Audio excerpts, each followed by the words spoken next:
Every leadership program begins with the trainer telling you what to do, how we learn, and what you need to know about the program. And I have recorded for you with NavCoach, I have recorded for you a whole big leadership program that I've held with so many leaders from so many companies. And because I was able to tell them in the room what we're going to do, I need to make a video for you so you know the same thing. That's the reason here's the instructions video, step-by-step user guide. So you can actually get the maximum impact out of this learning process for yourself. The first thing that you define when you enter a leadership program, and I normally instruct people, and it's very important for me to tell them what do you actually want to achieve. This is your learning journey. Why did you come here? What do you want to take home? What do you want to take out of this?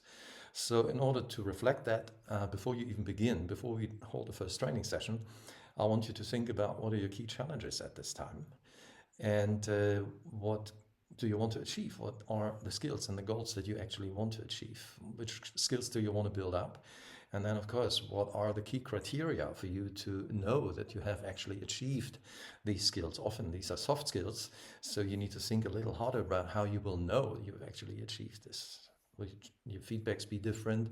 Will people interact with you differently? Will you interact differently from feedback? Would be any scores different? So, and what is the time frame for this? Sit down and think about this. The next thing that is very, very important for you is to keep a learning journal. Why? A learning journal makes a big difference, because if you just sit in a class and say, well, that's interesting, let me think about this, that's one thing. It's good, it makes you think. But expressing what you're thinking to yourself on a piece of paper is more powerful. And it also becomes more binding, because now you've written down what was important to you and what you actually want to achieve. It's out there on paper for you to always remember when you open your little notebook. So the binding effect and the commitment that you have with yourself becomes bigger. Also, if you begin to share your notes with other people, it becomes even more binding if you want to do that. And I sometimes say, well, send a letter to your learning buddy, and the learning buddy can send letters to you, so you know more about how you're implementing your goals. Okay, so that's the learning journal. Learning alone is a good thing, and learning from the big platforms on the internet, there's thousands of videos you can learn from, but it's always you alone. Now, this program here is not only for you alone. You can actually use this for chatting with learning buddies. So why not share this program with your learning buddy? Find a learning buddy, somebody you trust. Find somebody you feel like, yeah, that's a real good person to learn with. They are honest, they are good listeners, they know me quite well, or we don't know each other at all, so it's even more powerful because we can ask more open questions, easier open questions without any preconceived or assumptions. And it's very, very good for adjusting your goals and double checking what you've achieved and giving you more hints. It's like almost beginning to mentor each other. And that's a very good thing. Ideally, you would find more than just one learning buddy. You would find a learning circle and a peer group. So that would be a very good thing. Another thing to start with, if you think you can learn about leadership and implement skills, learn skills and train them just like that, I must disappoint you, because only 10% of what people learn in leadership programs, they may be so very expensive, only 10% will they take home. Most often because they don't have regular reflections, regular meetings with themselves that they have fixed in their calendar. So make an entry in your calendar regularly, ideally every day, but at least 3 times a week, for a minimum 20 minutes each. I'd suggest even 30 minutes.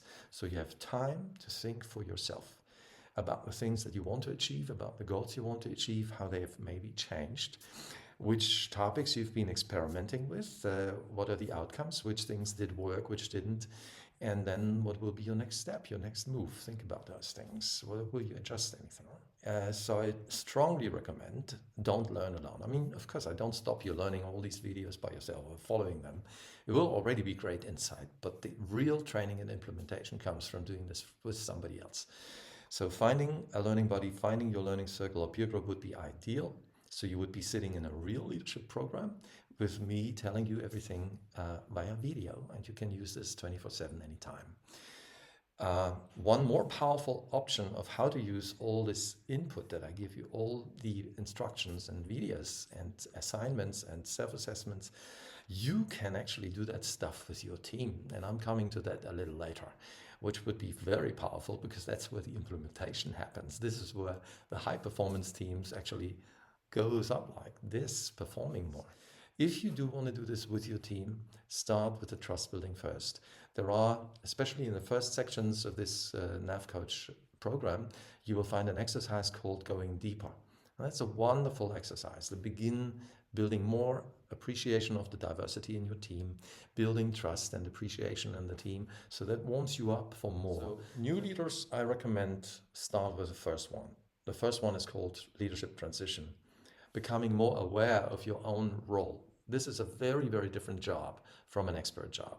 Most jobs in these world are expert jobs, and then all of a sudden you become the leader because you've been the best expert. Now that's a very different task, and becoming aware of what's involved in that and what that entails and what that means for you in your role and the responsibilities that you're taking on your shoulder.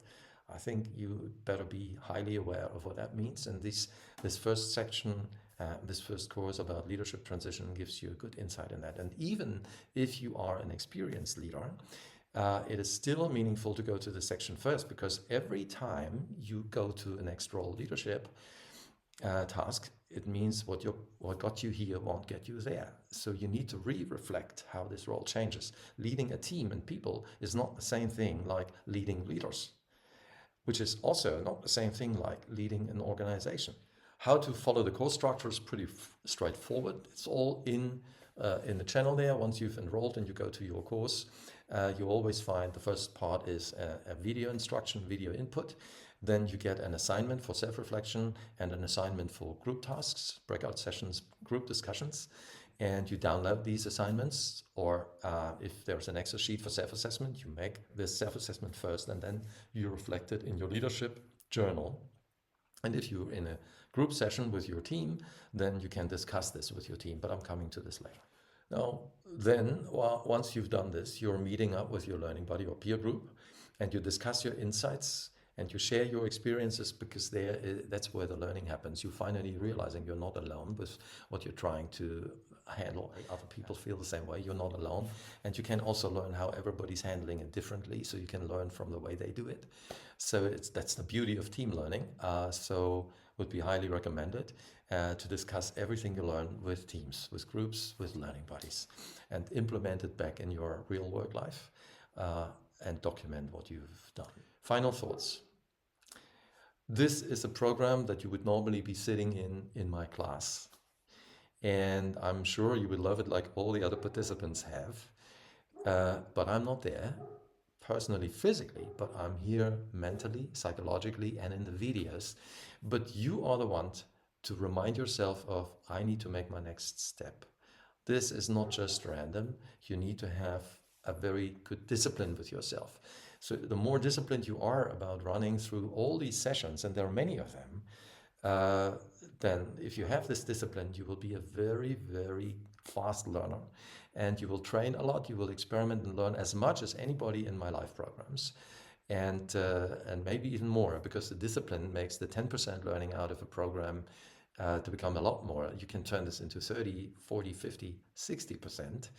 And even more if you take it very serious and do the exercises and hold yourself accountable for implementing and making the next step. So it's your consistency, your willingness to invest time and energy and focus, and in relationship building with peers, with learning buddies, and even with your own team, that will make all the difference. So that's where the true leadership learning happens. It happens 70% in your practice and only a few percent in the training itself. But here are all the tools for you. Make the best use of it. I personally wish you the best of success and happiness with your leadership role and your leadership learning. Cheers for now. That is Gerald.